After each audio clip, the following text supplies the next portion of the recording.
Hello, everybody. My name's Vic Gilgis, and I'm here to help you with your well-being. And I also, as before, to help myself with my own well-being by doing this. This is episode 37. See beyond your dream, and I'll go on to explain what I mean by that.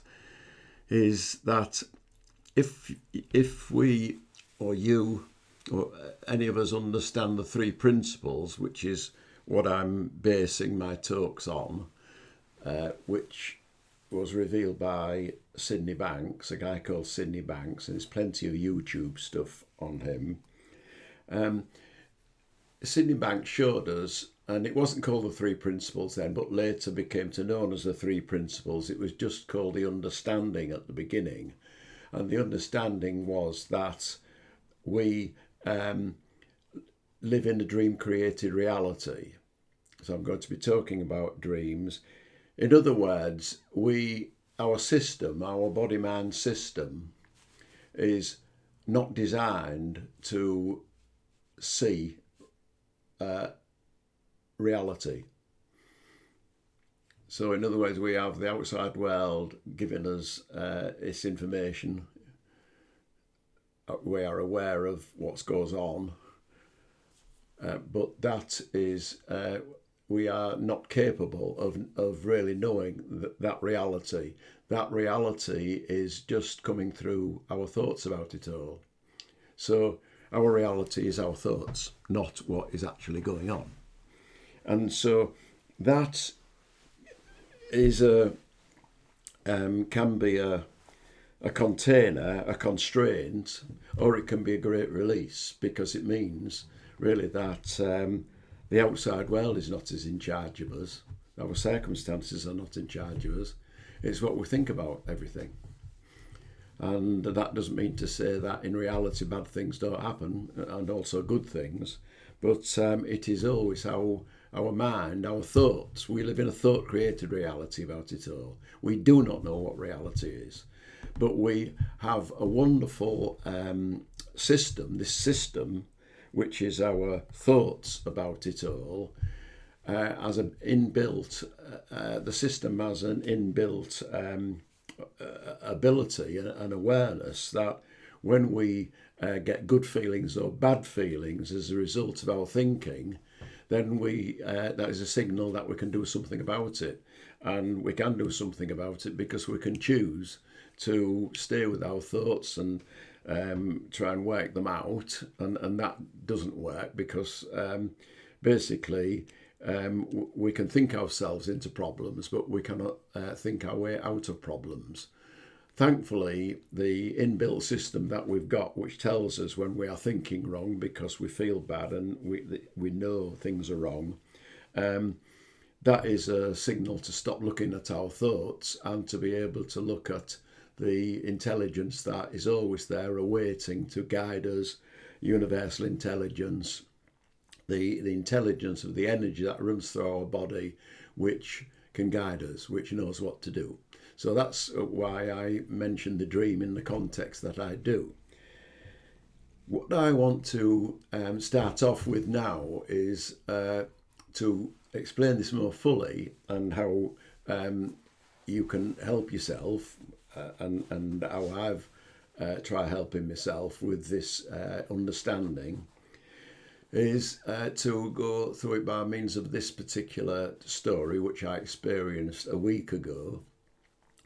I'd been having a series of recurrent dreams. Now, I'm a very sound sleeper, and on the whole, I think that when I remember dreams, they are okay.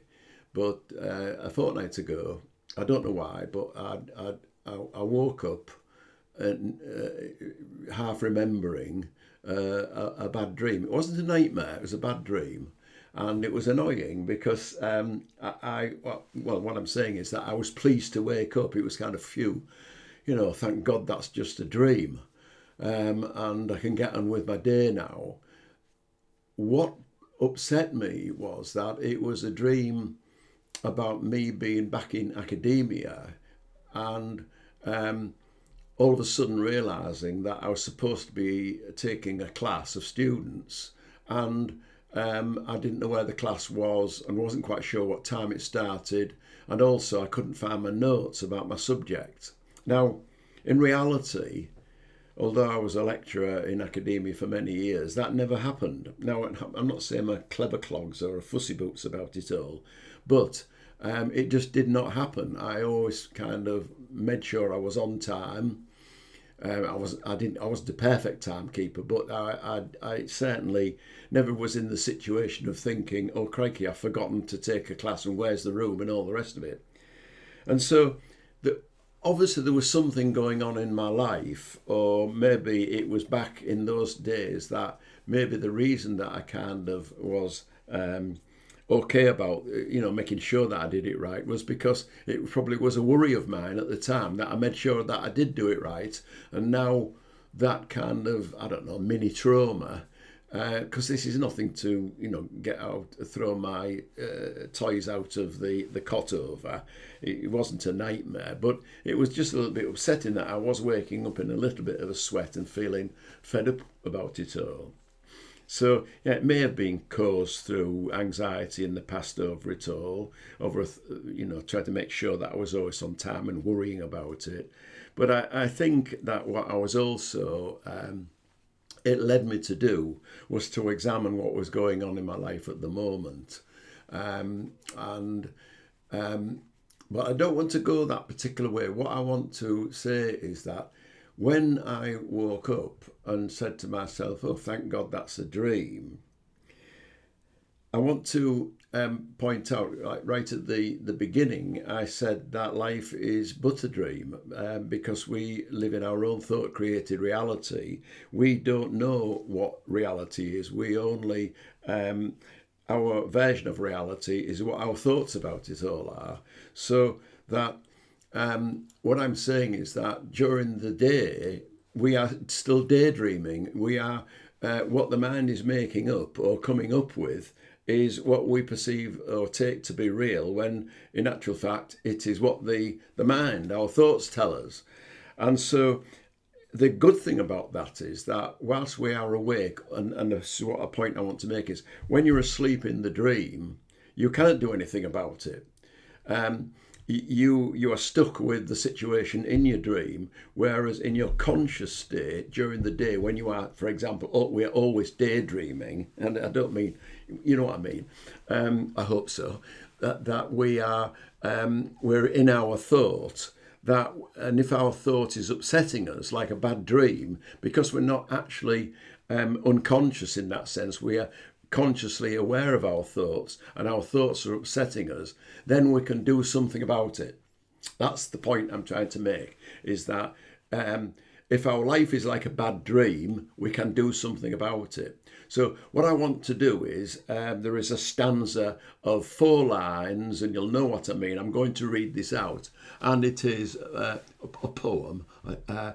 It's row, row, row your boat gently down the stream, merrily, merrily, merrily, life is but a dream. Row, row, row your boat gently down the stream. If you see a crocodile, don't forget to scream. That second bit about the crocodile and what have you has been added onto the original poem. But it is, that's why it resonates, that particular poem, is because it is, life is but a dream. And, merrily, merrily row yourself down on the boat, life is but a dream. And that bit about the crocodile I like is because it says, if you see a crocodile, don't forget to scream. In other words, because it's a dream, the crocodile's not real, so don't forget to scream. In other words, you have to remember to scream because the crocodile really isn't frightening you, because it is a dream. Now, that takes me back to being awake, being conscious, is that when we, through this understanding of the 3 principles, understand that our thoughts are not real, they are what our thoughts are telling us, then we can see one of the biggest things that Sydney Banks, well, not the biggest thing, but one of the good things that Sydney Banks told us was not to be afraid of our dreams. In other words, we get reactive. So one of our thoughts upset us, and we react to that. We resist the upsetness that it's causing us and go and try and solve the problem. And what I said earlier, this is a kind of circular problem because we created the problem in the first place, and we're using the same piece of equipment to try and solve the problem. Thank God that we now know through the three principles is that when we quieten down to our thoughts, when we let our thoughts settle, when we turn away from our thoughts and go on to doing something else, in other words, not taking our thoughts seriously or not sticking with our thoughts, not believing in our thoughts, not being reactive with our thought, which solidifies them and keeps them there, which is what this wants to do, because it is the creator of all that lot. Once we kind of move away from that, and that's why the title is See Beyond Your Dream, then another kind of intelligence comes into place. So in other words, in life, we've got two things going on. We have thought, which is telling us how to live our life, and we've got life itself, the intelligence of life, which is telling us, if we listen to it, but no, we're listening to thought all the time, which is telling us to what to do, because it is intelligent, it is wise, it knows what to do. It is always there. It's got our back. It's always in the background.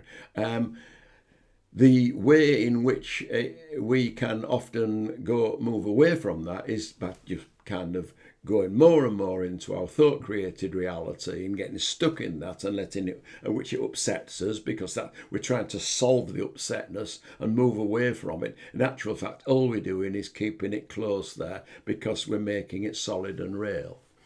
So I'm talking here about enjoying the dream in real life. And what I am saying here is that, and I can only speak for myself here, but my experience has been that if that dream, our life, our thoughts about it, which is dream, is upsetting, then we have the ability in our conscious state to get out of that dream and in other words, move away from that particular thought by doing something different. And so I know that when I was on the shop floor, I didn't like it for all sorts of reasons. In other words, life teaches you lessons. You become aware of what's going on, and you may like it or you may not like it. A lot of people like the shop floor, lovely, and made a good living from it. But I moved away from the shop floor. I then moved into the offices, and in the offices, I think I had about 4 different jobs. I moved into 4 different departments. In fact, within the company, I moved into another part of the company and was quite happy for many months in each one until I wasn't happy. And then that prompted me to, move away. In other words, what I would not do was put up with that dream. Now, this is one of the bad dream that I was in because I didn't want to. And this is one of the misunderstandings that can come with the 3 principles. If we say it's a thought-created reality, life, it's just a thought. So in other words, we may put up with things and say to ourselves, oh, we've got to think differently about it. We've got to think more positively about it. We've got to accept this particular thought and get on with it because things might change. So in other words, it's just a thought, get over it and all the rest of it. Well, you've got to remember that our intelligence, the intelligence of life, is tapping us on the shoulder when we don't like something and saying, this is not for you. maybe this is for you.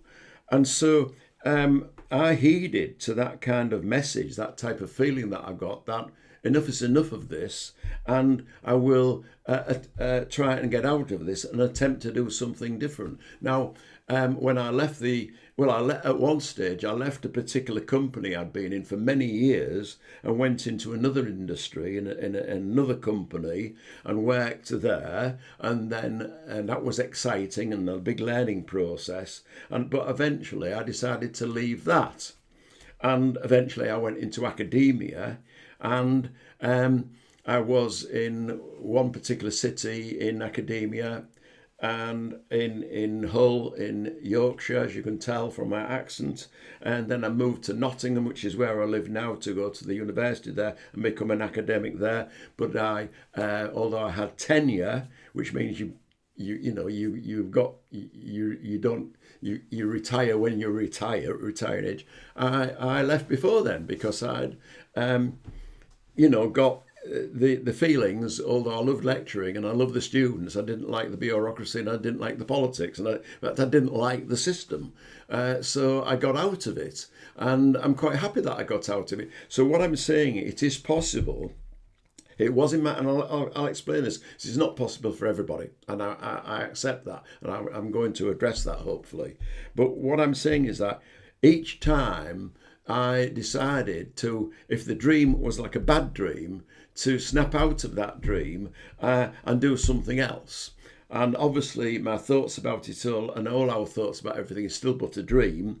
I learned that I could move out of a bad dream and do something different and benefit from that and what have you. And so what I want to talk about now is that it is not always possible for people to do this. My father, for example, was an ambulance driver in his last few years of work, well, quite a few years at work. And so he was 9 to 5 busy driving ambulances.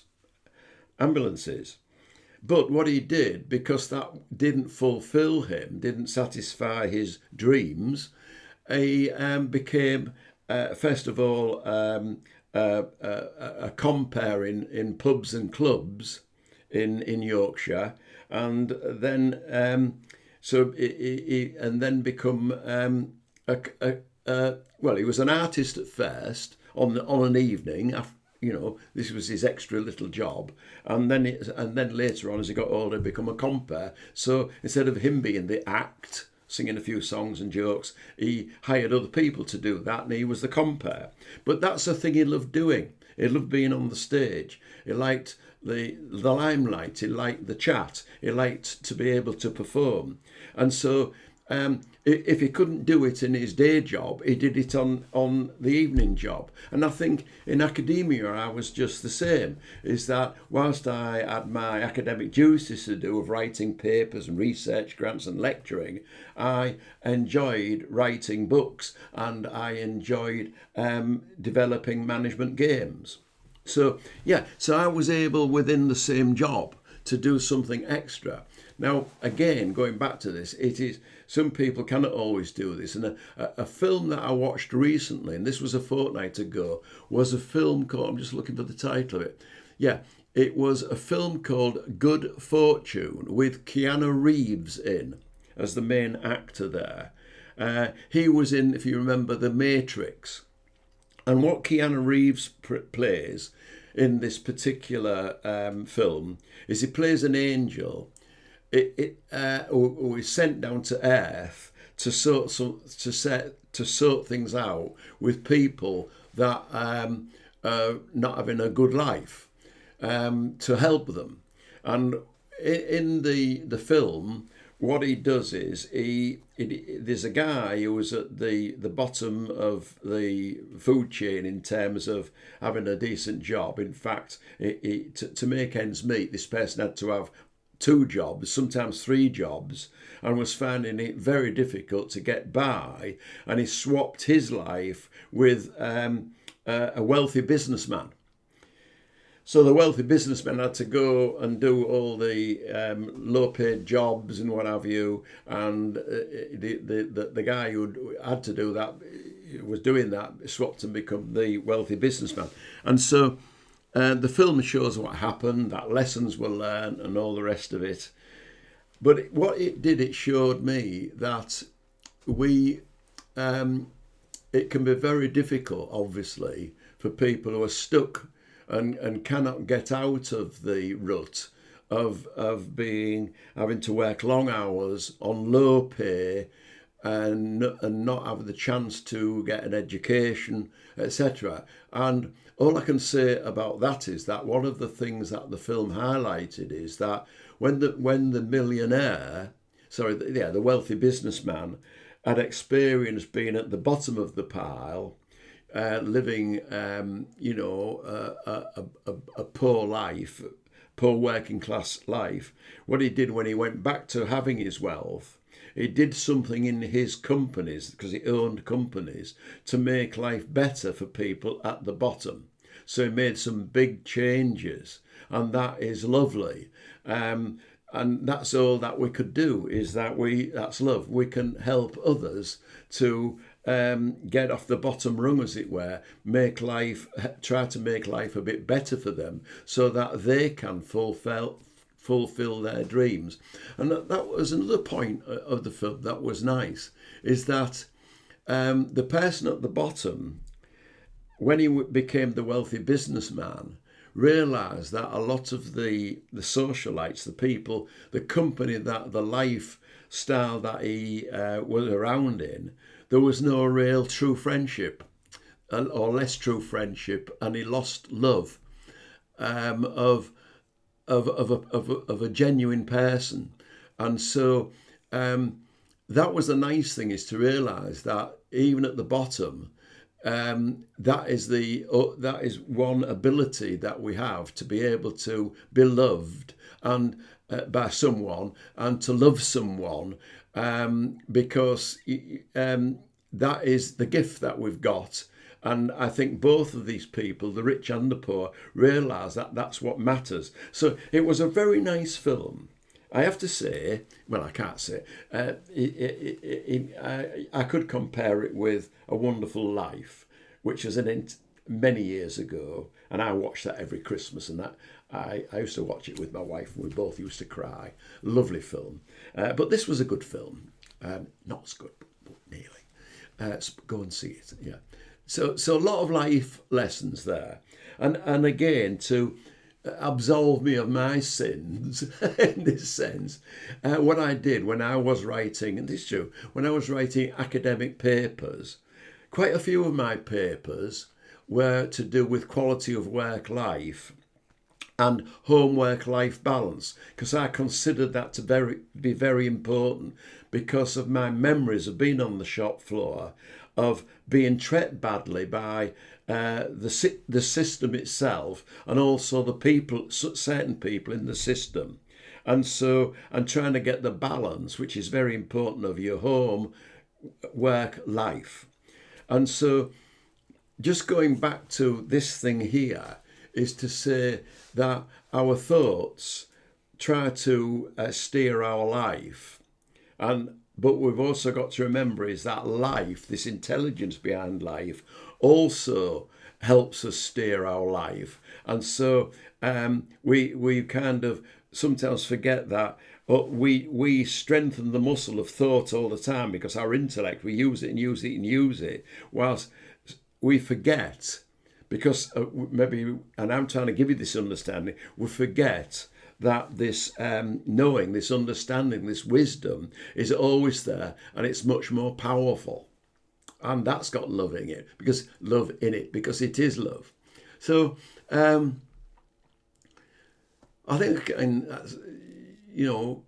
about all I could say. I'm just looking at,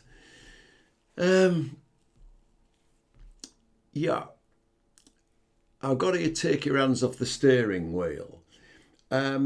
What I mean by that is that the thoughts keep us, do this, do that, and it works. So in other words, a problem, and then we'll look at all the aspects of the problem, when in actual fact, when we quieten to our thoughts, and sometimes when we're on our backside in life, we just actually maybe give in and say, I just don't know what to do. When in actual fact, that's a good signal to naturally stop using this because it isn't doing it for you. And look at, that there is another aspect to you. Well, it's always there. It's always there. That's the good thing. We forget it's there. And this is a three principles understanding, the inside out understanding, that it's not the outside world that'll give you. It is inside that gives you, and it is the wisdom, big mind with a capital M, that gives you it, not little mind, this kind of our thought system. So, taking our hands off the steering wheel of thought helps, because there is a more intelligent driver behind the whole system. The driver that controls the universe, controls the planets. It's always there, like gravity. It helps the flowers grow, the leaves grow on trees. It is that part of us that gently taps us on the shoulder or gives us a knowing of what to do. I picked up recently the reuse of the word intention, which means that I think that looking back, and I speak for myself here, that when I was upset with a particular dream of life, that I got out of it and went into a different type of occupation in life, as it were, then I was just following the intention to live a better life. It is just like putting one foot in front of another and then moving to the left or the right, is because you intend to do that, because that's what you want to do, because life shows you that that is a good idea to do that. Whereas this intellect sometimes looks at all the pros and cons of all, and maybe looks at the money side behind of it. I won't go on about that, but what I will say is that the big man with a capital M, your natural intelligence, the energy of life, is always there to guide you. So it is a bit of a paradox in a way when I say snap out of the dream, and by that, if it's a bad dream, that's what I mean, snap out of that. But there is a song by the Electric Light Orchestra, the ELO, which is hold on tight to your dreams. And so what that means is, dream, hold on tight to your dreams. And the freedom of mind, in other words, not being constrained with, I have to do it. I mean, I used to go to, when I was at work, I used to meet people who said, I've only got 15 years before I retire. And I've got to stick at it because I need my pension pot and all the rest of it. What a way to live your 15 years if you don't like the life that you've got. You need to snap out of it, because what happens is that if your intention is to live a better life, nature, intelligence of life will always help you with it, because what it does is you're opening yourself out to open opportunities instead of being constrained with what you think you've got to do because it seems right, or you feel trapped by it, or your brain is telling you, or others are telling you you've got to do it. No, is when you can step back, you start to get to know which way to go. And life always provides you with opportunities to go to live a better life, and that is, and you become more resilient at that. And that is another word for well-being, is that you maybe do something and it is not right, and so therefore you shift. Pivot is another word they're using nowadays, to do something else. And life will provide you with these opportunities, and in the end show you what to do. It always has your back. That is the nice thing. It's there. It will help you. Try it, and try this as an experiment, because this is what you can do, because you're playing with the house's money. It's got your back. Don't be stuck. Don't be caught in fear, because when our mind is got gives us a problem, sometimes we remain stuck in the cage of fear, trying to wonder what to do within the cage to help ourselves. We never think of just moving out of it completely, which we can do. We don't have to live that particular life. There is always the unknown step that when we take it, lights up and shows us what to do. That's a good analogy. It does. I've had this where I don't know what step to make because the steps aren't visible. That's what the intellect is trying. The intellect wants to say, what is step A like? What is step B like? What is step C like? Before it will make a decision. Well, in actual fact, when you move, as Einstein said, nothing happens until something moves. When you move, life moves with you, and it moves with you in real time. A lot of your intellect is based on history of knowing what to do because of the way things have happened in the past. The intelligence that you've got is in real time. It is acting with the understanding and the wisdom of now. This is always yesterday, and it's stuck with yesterday's beliefs, attitudes, constraints. It's tying you down.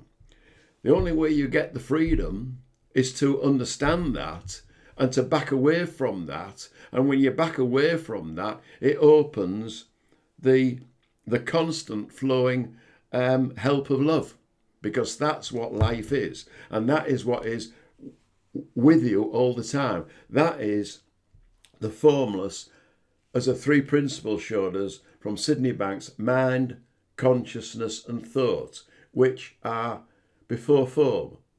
They are there, they are formless.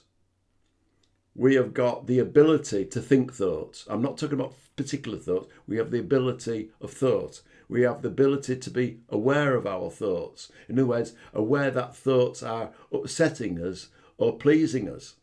So it's a very powerful tool. We have mind, which is capital mind, which is the knowledge of the universe, which is energy of life, which is intelligent, which is always there in the background.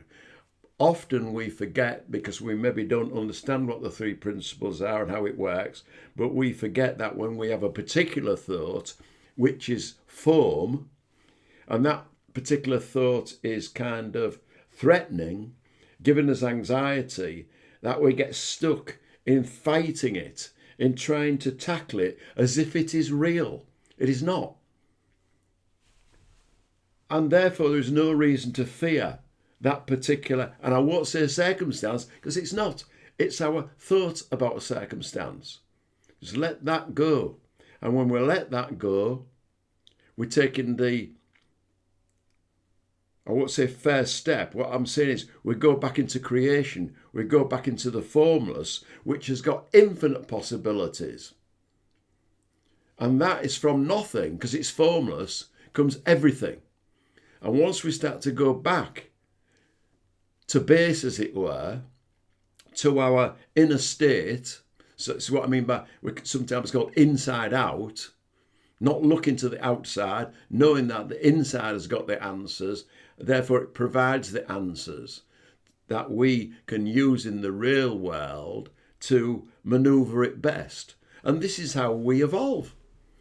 We evolve as a species by going all over the place, knowing what we like, what we don't like, having particular intentions, which is our dreams. Hold on tight to your dreams, ELO. We follow our dreams, whereas some people have given up on their dreams. We are following our dreams. Sometimes people give up on their dreams for all the reasons that I've explained earlier. Because it's difficult.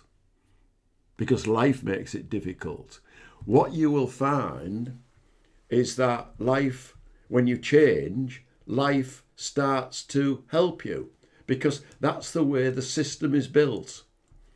And sometimes it seems not like that. But that is the way in which it really works, is that we develop as a species, and will continue developing as a species, by realising right from wrong, realising the good feeling, the good knowing that this is the way to go instead of that's the way to go. And correcting all the time, each of us one by one. And when we falter, hopefully somebody can help us, and vice versa, moving towards what life has always been trying to help us do, which is thrive. And we thrive by living our best life, because that is what we're intended to do. That's the intention. So when you're not living your best life, then, there is a get out of jail free card.